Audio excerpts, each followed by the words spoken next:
Baiklah, kita masih lagi nak membawakan perbincangan berkenaan dengan analisis belanjawan 2025. Kali ini fokus diberikan kepada sumbangan tunai rahmah atau bantuan yang diberikan secara cash daripada kerajaan kepada masyarakat yang layak mendapatnya lah. Sekali lagi kita berbalik kepada pengurusan keuangan. Bagaimana sebenarnya peruntukan ataupun inisiatif yang diterima ini boleh diuruskan dan juga ditadbirkan dengan baik agar segala yang diberikan itu boleh memberi manfaat kepada rakyat khususnya. Jadi hari ini kita bersama dengan tetamu telah pun bersiap sedia di sebelah kita, Profesor Dr. Nurul Shahnaz Ahmad Mazan, Profesor di Jabatan Kewangan Fakulti Perniagaan dan Ekonomi Universiti Malaya. Assalamualaikum, selamat pagi Prof. Waalaikumsalam, selamat pagi. Baiklah, Prof, kita boleh mulakan dahululah dengan sedikit pendapat Prof apabila sumbangan tunai rahmah, pemberian bantuan secara tunai ini diberikan oleh kerajaan kepada rakyat. Bagaimana Prof melihat bantuan secara tunai ini perlu ataupun tidak perlu, ataupun dalam keadaan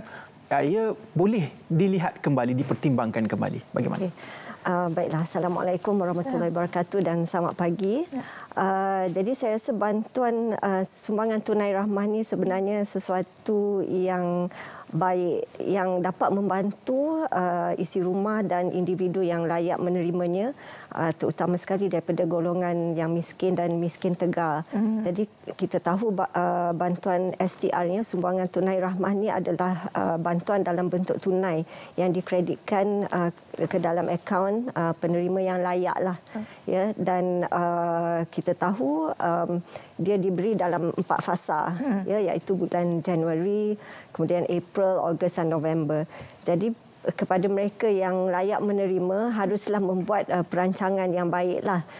Jadi kalau kita tahu bantuan itu diberi dalam 4 fasa, mungkin boleh dibuat perancangan. Okey, fasa pertama ataupun suku tahun yang pertama, contohnya Januari, kita dah tahu apakah perbelanjaan yang perlu pada waktu itu. Mungkin anak-anak yang nak masuk sekolah, dan kita tahu tahun depan hari raya juga jatuh pada suku pertama tu. Jadi perlulah dibuat rancangan awal, dan in fact yang menerima sumbangan tunai rahmah 2024 menerimanya pada bulan November ni juga boleh membuat perancangan awal untuk yang ke depan tu. Ya, jadi kena fikir yang ke depan itulah. Dan bantuan sumbangan tunai rahmah ni berbeza sedikit dengan SARA ataupun sumbangan asas rahmah. Sumbangan asas rahmah tu lebih kepada untuk keperluan asas. Jadi yang tunai ni, sumbangan tunai rahmah lebih bebas digunakan. Jadi itulah ada bahayanya juga bila ada kebebasan tu, tapi disebabkan ianya diberi secara berperingkat dan bukan selonggok macam tu. Jadi ada baiknya juga. Sebab bayangkan kalau individu atau isi rumah tiba-tiba mendapat contohnya bantuan RM2,500 pada awal tahun. Jadi lebih sukar untuk menguruskannya. Nanti silap-silap beli gelang tangan ke apa kan. Jadi bantuan itu diberi secara berperingkat, itu sangat baiklah sebenarnya. Dan mungkin apa yang boleh digunakan dengan bantuan tunai tersebut ialah utamakan keperluan lah. Mungkin sedikit sebanyak dapat membantu dalam membayar bil-bil, keperluan asas. Jadi utamakan keperluan dahululah. Jangan fikir nak beli benda-benda yang macam nak beli iPhone ke, benda-benda yang mahal macam kehendaklah, jadi utamakan keperluan lah. Dan mungkin boleh melabur juga dalam peralatan-peralatan yang dapat menjana pendapatan. Jadi bagi mereka yang contohnya memasak, menjual makanan, bolehlah beli peralatan dapur ke untuk masak yang mana bertukang, mungkin boleh beli alat bertukang. Jadi pelaburan untuk menjana pendapatannya lebih lah. Bercakap mengenai pelaburan, ada juga yang melabur dari segi rumah kan. Yang menyentuh mengenai rumah ini. Pelepasan cukai rumah pertama, pelepasan cukai individu sehingga RM7,000 diberi bagi rumah kediaman berharga sehingga RM500,000, itu yang pertama. Dan yang kedua, pelepasan cukai sehingga RM5,000 diberi bagi rumah kediaman berharga melebihi RM500,000 hingga RM750,000.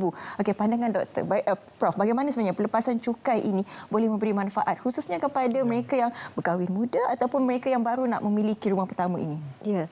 sudah semestinya pelepasan cukai ini memberi insentif kepada mereka yang baru nak fikir nak beli rumah, yang mungkin sebelum ni menyewa rumah. Jadi sepatutnya diambil manfaat inilah pelepasan cukai, sebab ia akan menggalakkan mereka, terutama sekali individu muda, pasangan suami isteri yang muda yang baru nak memulakan kehidupan, berfikir untuk memiliki aset rumah. Ya, jadi pelepasan ini beri kepada mereka yang membeli rumah pertama lah. Jadi nombor satu, ia akan menggalakkan pelaburan dalam hartanah. Dan bagi individu pula, ia sebenarnya meningkatkan pendapatan boleh guna. Kadang-kadang kita lupa sebenarnya nak memanfaatkan dengan maksimum pelepasan cukai yang kerajaan dah beri. Betul. Jadi banyak tu, 5,000 dan 7,000 kan pelepasan tu. Jadi apa kalau kita lihat kesan dari segi pembangunan ekonomi apabila bajet diperuntukkan kepada masyarakat, contohnya sumbangan asas rahmah, STR dan juga pelepasan cukai ini. Ini adalah kalau kita lihat adalah untuk memberi bantuan kepada, macam Syafiqah cakap tadi, orang untuk memulakan hidup, untuk memastikan bahawa food on the table itu mesti ada di rumah. Bagaimana untuk golongan sebegini? Jadi saya nampak bantuan sumbangan asas rahmah, SARA tu. Ianya sebenarnya dah ada sebelum ni. Dan tahun ni ataupun tahun depan disambung semula. Jadi SARA itu sebenarnya adalah satu bantuan yang diberi kepada yang layak lah. Di mana RM100 akan dimasukkan dalam aplikasi My Kasih mereka. Mereka boleh menggunakan aplikasi di telefon. Dan RM100 sebulan mereka akan dapat, dan mereka hanya boleh membuat pembelian di kedai-kedai tertentu sahajalah. Dan bukan saja kedai tertentu tetapi barangan yang tertentu. Ada kategori jenis-jenis barang yang boleh dibeli. Contohnya ada 10 jenis kategori makanan seperti beras, telur, minyak masak dan sebagainya. Dan juga baru tahun ini diperluaskan lagi kategori tersebut untuk merangkumi ubat-ubatan, alat mandian dan bekalan sekolah lah, macam alat tulis dan sebagainya. Jadi bila dah ditetapkan jenis barang apa yang boleh dibeli, jadi itu sedikit sebanyak mengawal lah perbelanjaan masyarakat. Dan bukan jenis-jenis kategori makanan dan barang saja, tetapi jenamanya pun ada yang tertentu. Jadi ini sebenarnya untuk mengelakkan mungkin pembaziran atau dan sebagainya lah.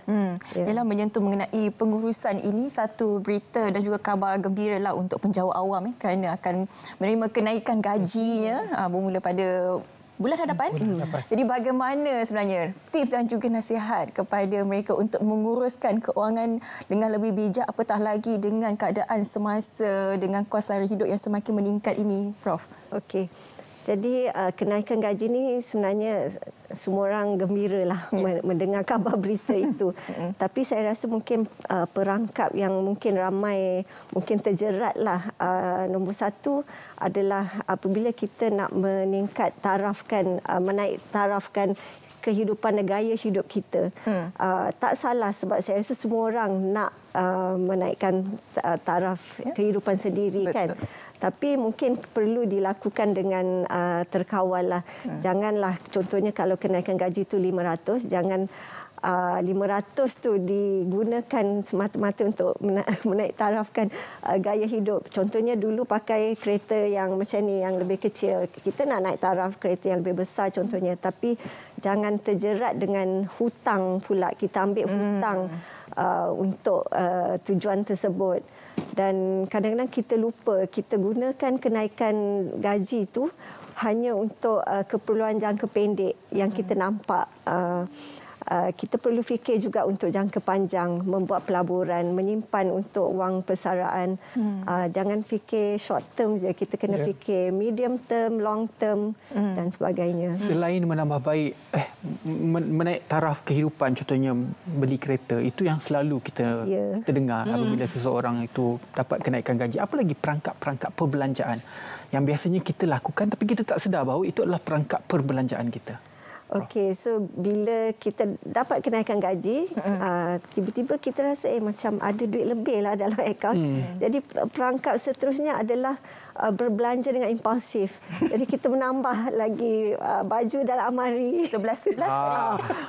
Sale 11-11 tu 12-12 dan macam-macam lagi. Itu perangkap sebenarnya sebab kita rasa macam pendapatan yang ada yang boleh digunakan macam banyak, ada lebih. Jadi kita berbelanja secara impulsif dengan lebih banyak. Dan itulah yang saya sebut tadi, mengambil hutang yang berlebihan dan tidak merancang untuk masa depan.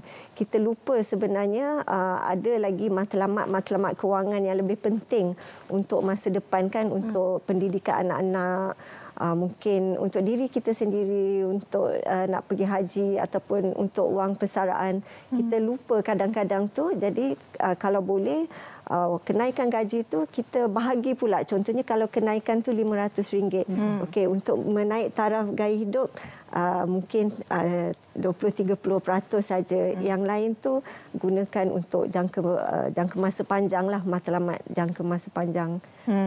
Jadi janganlah dengan naiknya gaji, naiknya juga pemberian sara hidup itu tadi, nanti naik jugalah perbelanjaan kita. Jadi kenalah berwaspada dan juga jangan terperangkap dengan jerat-jerat kewangan ini. Baiklah, terima kasih. Itu saja masa yang kita ada. Terima kasih banyak-banyak kepada Profesor Dr. Nurul Shahnaz Ahmad Mazan, Profesor di Jabatan Keuangan, Fakulti Perniagaan dan Ekonomi Universiti Malaya. Terima kasih banyak-banyak Prof. Dan sudi bersama dengan kita pada hari ini.